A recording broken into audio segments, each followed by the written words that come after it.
ابو हुरैरा रदी अल्लाह ताला अन्हु हुस्न मुस्तफ़ा को बयान करते हैं कि मैंने आपसे बढ़कर कोई हसीन न देखा।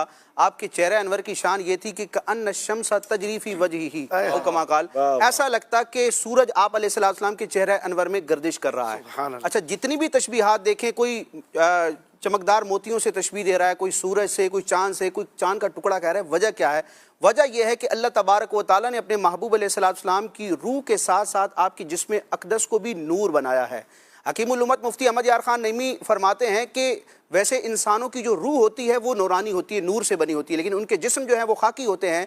लेकिन अल्लाह पाक के महबूब अलैहिस्सलाम की रूह भी नूर से है, आपका जिस्म भी नूर से है।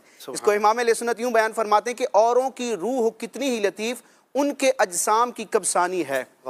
नबी करीम अलैहिस्सलाम नूर हैं और कुरान मजीद में भी इसकी शहादत मौजूद है, क़द जाअकुम मिनल्लाहि नूर, कि ताकीक तुम्हारी पास रब की तरफ से एक नूर आया। इमाम इब्न जरीर तबरी फरमाते हैं यानी बिन नूर मुहम्मद, इस नूर से मुराद मोहम्मद अरबी का नूर है, और तफसीर जलालैन में हुआ नूर नबी, ये नबी करीम अलैहिस्सलाम का नूर है। अब इस नूरानियत मुस्तफ़ा का क्या कमाल है, जिसमें मुस्तफ़ा और हुस्न मुस्तफ़ा की क्या शान है कि नबी करीम अलैहिस्सलाम को अल्लाह तबारक व तआला ने साए के ऐब से भी पाक रखा है। हकीम तिरमिज़ी रहमतुल्लाह तआला ने ये रिवायत की कि नबी करीम अलैहिस्सलाम के जिस्म अक़दस का साया ना धूप में होता था, ना चाँद की रोशनी में हुआ करता था। और ये आप अलैहिस्सलाम की वो स्पेशलिटी है कि हर सदी में हर इमाम ने इस चीज़ को अपनी किताब में जिक्र किया। आज लोग इस पर कलाम भी करते हैं, लेकिन इमाम सुयूती ने ख़साइस कुब्रा में पूरा चैप्टर कायम किया इसी उन्वान से कि नबी करीम अलैहिस्सलाम का साया नहीं था। काजी एजाज मालिकी रहमतुल्लाह तआला ने शिफा शरीफ में पूरा चैप्टर कायम किया।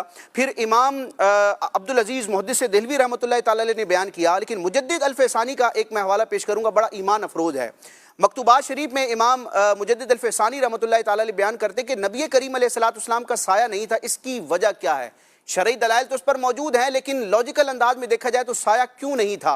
तो मुजद्दिद साहब फरमाते कि आलम शहादत में, ज़ाहिरी दुनिया में ये उसूल है कि किसी भी चीज़ का जो साया होता है वो उससे लतीफ़ तर होता है। अब नबी करीम अलैहिस्सलाम इस आलम ज़ाहिर में मौजूद हैं, ज़ाहिरी तौर पर आपका जिस्म अक़दस मौजूद है। तो इस आलम ज़ाहिर और आलम शहादत के उसूल को देखा जाए तो अगर नबी करीम अलैहिस्सलाम का साया होता तो आप अलैहिस्सलाम के जिस्म अक़दस से लतीफ़ तर होता। लेकिन चूंकि कायनात में नबी पाक अलैहिस्सलाम के जिस्म अक़दस से लतीफ़ तर कोई चीज़ नहीं है, लिहाजा आपका कोई साया न था। सुभान अल्लाह।